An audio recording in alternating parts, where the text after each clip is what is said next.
Pada video kali ini saya akan menjelaskan anatomi sistem reproduksi wanita.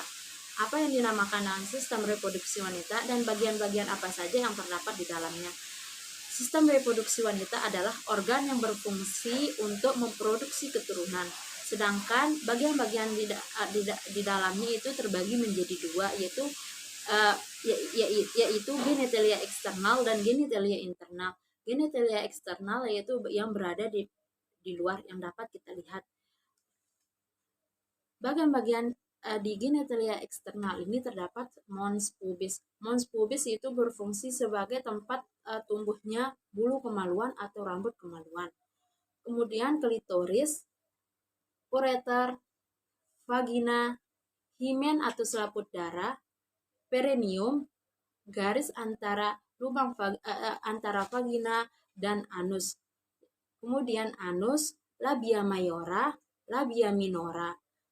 Dan di genitalia eksternal ini terdapat dua jenis kelenjar, yaitu kelenjar Bartholin dan kelenjar Bartholin dan kelenjar Sken. Kelenjar Sken ini terdapat di antara kedua sisi lubang ureter.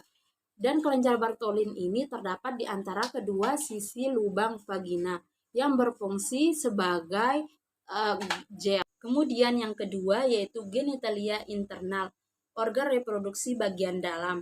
Organ reproduksi bagian dalam ini memiliki bagian-bagian. Pertama yaitu ovarium. Ovarium ini tempat tersimpannya sel telur.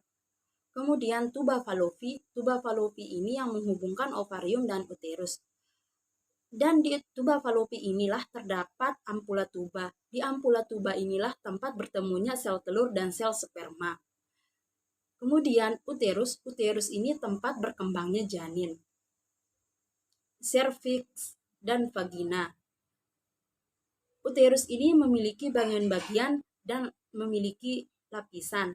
Bagian-bagian uterus ini ada dua, yaitu pundus uteri dan badan uterus. Uterus ini memiliki tiga lapisan, yaitu endometrium, myometrium, dan perimenterium. Endometrium inilah yang meluruh ketika kita menstruasi. Saya akan menjelaskan anatomi panggul atau pelvis. Tulang panggul ini terdiri dari dua bagian, yaitu bagian keras dan bagian lunak. Bagian keras ini terdiri dari os dan bagian lunak ini terdiri dari muskulus dan ligamen. Panggul ini terbagi menjadi dua bagian, yaitu pada bagian atas disebut dengan pelvis mayor, dan pada bagian bawah itu disebut dengan pelvis minor. Pelvis mayor ini berfungsi sebagai penyokong isi perut, kemudian pelvis minor ini menjadi wadah alat kandung dalam menentukan jalan lahir. Panggul besar terbagi menjadi empat buah tulang, yaitu dua tulang baik kiri dan kanan, satu tulang sakrum, satu tulang koksigis. Os coxae ini terbagi menjadi tiga bagian, yaitu cara kita membedakannya itu kita melihat dari acetabulum. Acetabulum ke atas dinamakan dengan ilium, dan acetabulum ke bawah dinamakan isium. Acetabulum ke depan dinamakan dengan os pubis. Dan pada os ilium yang menebal ini dinamakan dengan crista iliaca. Pada bagian depan crista iliaca dinamakan dengan yang menonjol ini dinamakan dengan spina iliaca anterior posterior, dan sedikit ke bawah dinamakan dengan spina iliaca anterior inferior. Kemudian crista iliaca yang menonjol di bagian belakang ini dinamakan spina iliaca posterior superior, dan yang ini sedikit tertutup oleh ligamen ini dinamakan dengan spina iliaca anterior superior inferior. Terus pisah antara pelvis mayor dan pelvis minor yaitu linea terminalis.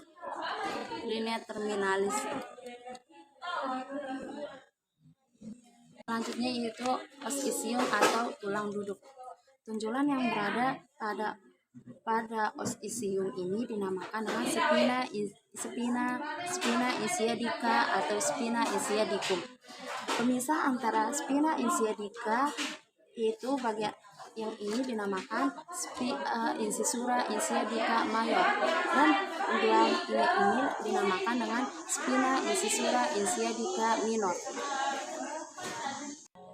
Dan selanjutnya itu tulang kemaluan atau os pubis. Os pubis pada bagian atasnya ini dinamakan dengan ramus superior osis pubis, dan yang di bawahnya ini dinamakan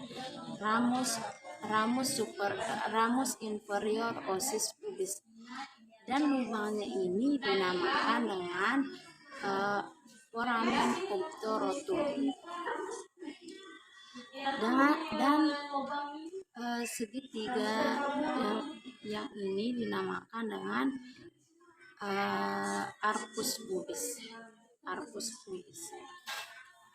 Dan selanjutnya itu os sacrum atau tulang selangkang. Tonjolan yang di depan ini dinamakan dengan promontorium.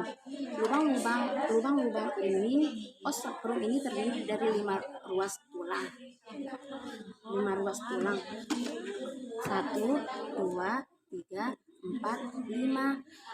Dan lubang-lubangnya ini dinamakan dengan foramen sacralia anterior, dan yang di belakangnya dinamakan dengan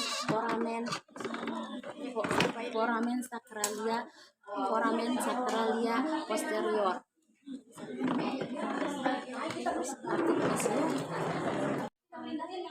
Dan selanjutnya yaitu os coccygeus, yaitu terdapat 3 sampai 5 ruas tulang. 1, 2, 3. Os coccygeus ini juga dinamakan dengan tulang duduk.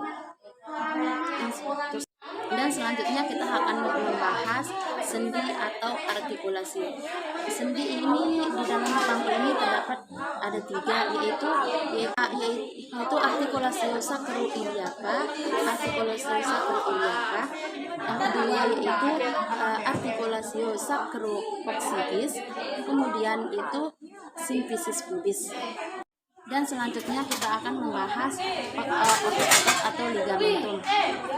Ini dinamakan dengan ligamentum ilium bali, dan yang di depannya ini dinamakan dengan ligamentum inguinale.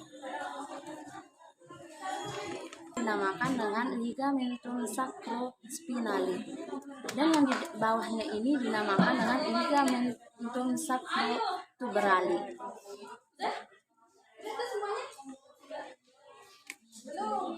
Kemudian kita akan membahas muskulus atau otot, atau biasa kita sebut dengan otot.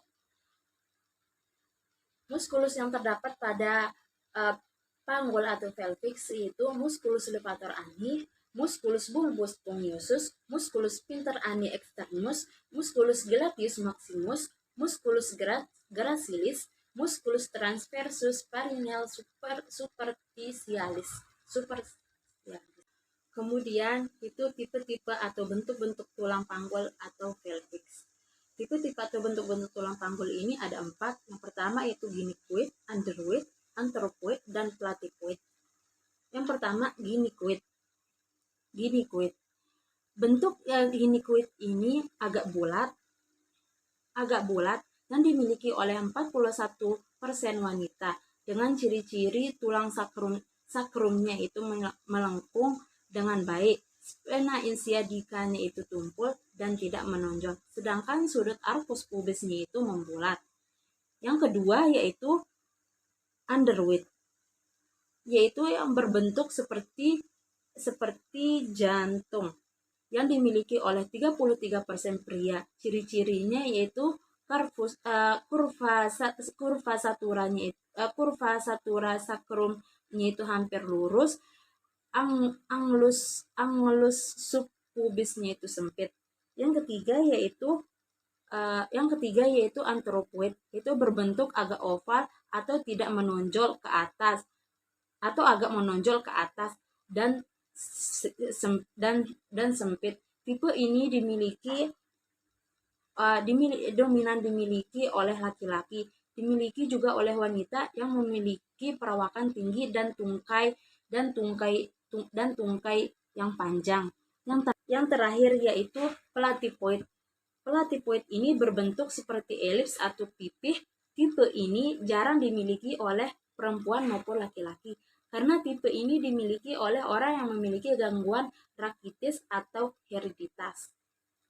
Sekarang kita akan melakukan pengukuran panggul luar menggunakan jangka panggul. Yang pertama yaitu distansia spinarum. Itu ukuran normalnya itu dari 23 sampai dengan 26. Dimulai dari antara sias dextra dan sinistra.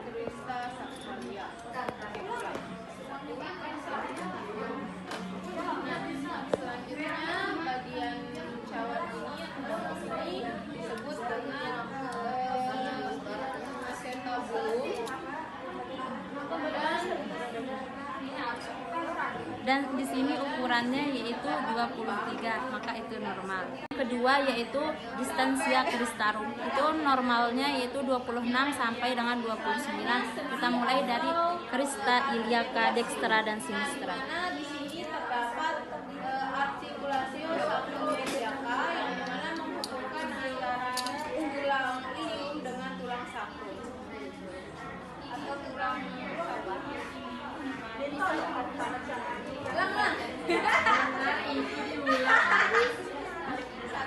dan di sini yaitu 26. Dan yang ketiga yaitu conjugata externa. Ukuran normalnya itu 18 sampai 20. Kita mulai dari atas pinggir simfisis pubis ke lumbal kelima.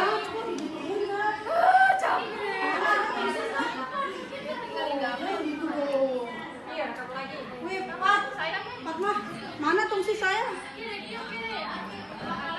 Ya baik, ini normal dengan 20. Selanjutnya kita akan mengukur lingkar panggul menggunakan Medlin, yaitu pengukuran normalnya yaitu 80 sampai 90. Kita mulai dari simfisis pubis ke simfisis